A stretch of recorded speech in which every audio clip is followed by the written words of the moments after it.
একটা প্রশ্ন, আজ পশ্চিমবঙ্গের রাজনীতিতে এমন একজন নেতা আছেন যিনি একসময় মমতা বন্দ্যোপাধ্যায়ের সবচেয়ে বিশ্বস্ত সৈনিকদের একজন বলে পরিচিত ছিলেন, কিন্তু কয়েক বছরের মধ্যেই তিনি হয়ে গেলেন তার অন্যতম বড় রাজনৈতিক প্রতিদ্বন্দ্বী।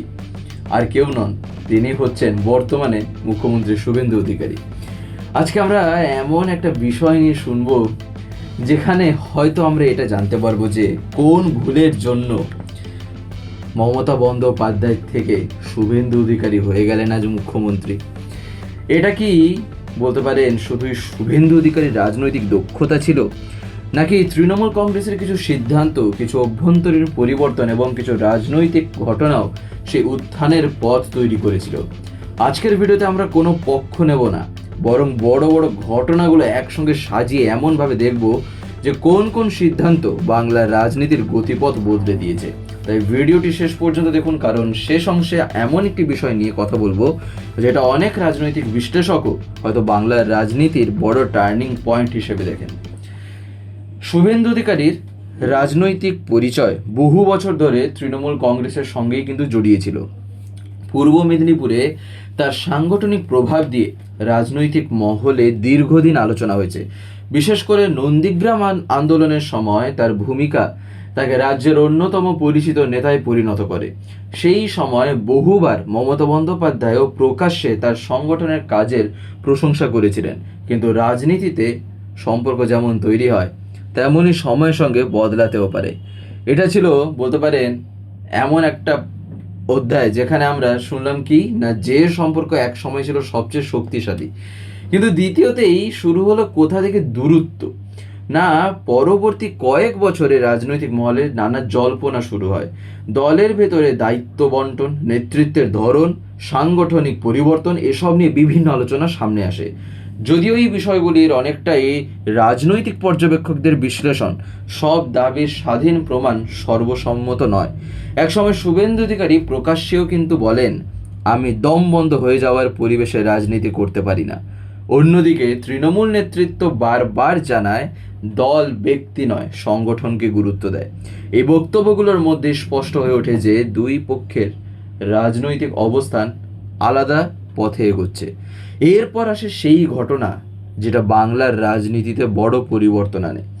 শুভেন্দু অধিকারী তৃণমূল ছেড়ে আসেন বিজেপিতে যোগ দেন। এই সিদ্ধান্ত শুধু কিন্তু একজন নেতার দলবদল ছিল না, এর ফলে তার সঙ্গে যুক্ত বহু কর্মী সমর্থকও নতুন রাজনৈতিক সমীকরণে চলে যান বলে বিভিন্ন রাজনৈতিক বিশ্লেষণে আলোচনা হয়।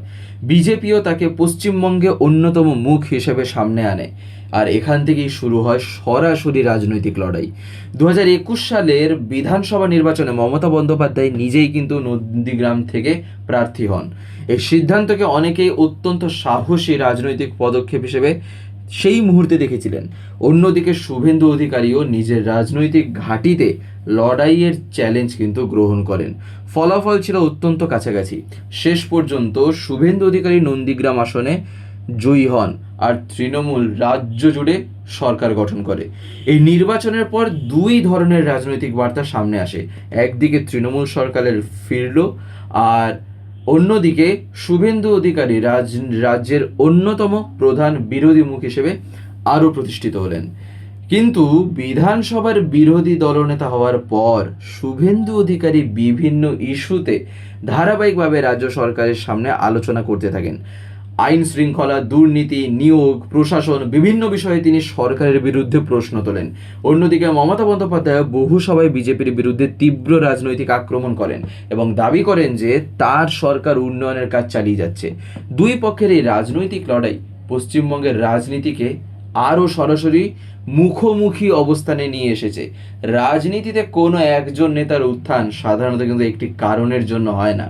কোনো নেতার ব্যক্তিগত সাংগঠনিক দক্ষতা, দলের কৌশল, বিরোধীদের সিদ্ধান্ত, জনমত এবং সময়ের রাজনৈতিক পরিস্থিতি সব মিলিয়েই একটি নতুন সমীকরণ কিন্তু তৈরি হয়।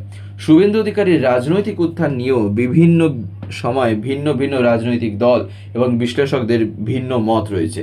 কেউ বলেন এটি তার ব্যক্তিগত সাংগঠনিক শক্তির ফল, আবার কেউ মনে করেন তৎকালীন রাজনৈতিক পরিস্থিতি এবং প্রতিদ্বন্দ্বী দলের কিছু সিদ্ধান্ত তার অবস্থানকে আরও শক্তিশালী করে। চূড়ান্ত সিদ্ধান্ত অবশ্যই কিন্তু আমরা দেখি যে প্রত্যেকটা ক্ষেত্রেই জনগণই দেয় তার ভোটের ভিতর দিয়েই। কিন্তু এইখানেই দাঁড়িয়ে একটা প্রশ্ন, আপনার কি মনে হয় বাংলার রাজনীতির সবচেয়ে বড় টার্নিং পয়েন্ট তাহলে কোন ঘটনাটি ছিল? আপনার মতামত অবশ্যই আপনি কমেন্টে জানাবেন। ভিডিওটি তথ্যভিত্তিক মনে হলে লাইক করুন, শেয়ার করুন, আর বাংলার সিচুয়েশন এই মুহূর্তে কি তা জানতে অবশ্যই বাংলা সিচুয়েশন চ্যানেলটিকে সাবস্ক্রাইব করে বেল আইকন প্রেস করে অল করে রাখুন। ধন্যবাদ।